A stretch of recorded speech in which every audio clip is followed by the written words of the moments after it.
আর খারাপ কাজ করে গেলে আমাদের কবর জাহান্নামের টুকরা হবে। এখন আমরা কি কাজ করব, এটা হলো আমাদের চিন্তার বিষয়। আজকে আমি সুন্দর একটা বিষয় পাইলাম। নবীজি একটা সুন্দর কথা বলেছেন যে আমাকে নবীজি হযরত আবু যর রাদিয়াল্লাহু তাআলা আনহু বলেন, নবীর একজন সাহাবা, ওনার নাম হলো আবু যর। ওনাকে আমাদের নবীজি একদিন বলছে, শোনো, আমি তোমার কয়েকটা ওসিয়ত করি। ওসিয়ত মানে মরার আগে মানুষে অনেক বাফে ফুতরে তুই তোর কাছে আমি ওসিয়ত কইরা যাই, ইমাম সাহেব মুস্তফা কামাল, আমি এবারার পিছনে সারা জীবন নামাজ পড়ছি, তুই কইস এই যত মানুষ আয়োগ এবারা যেন জানাজাটা পড়া। এটা হইল ওসিয়ত।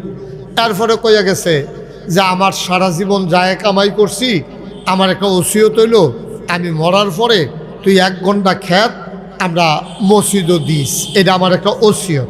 এইরকম নবীজি আবু যর রাদিয়াল্লাহু তাআলা আনহু ওনারে ওসিয়ত করছে, তোমার কয়েকটা ওসিয়ত করি। এর ভিতরে 1 নম্বর ওসিয়ত হইল যে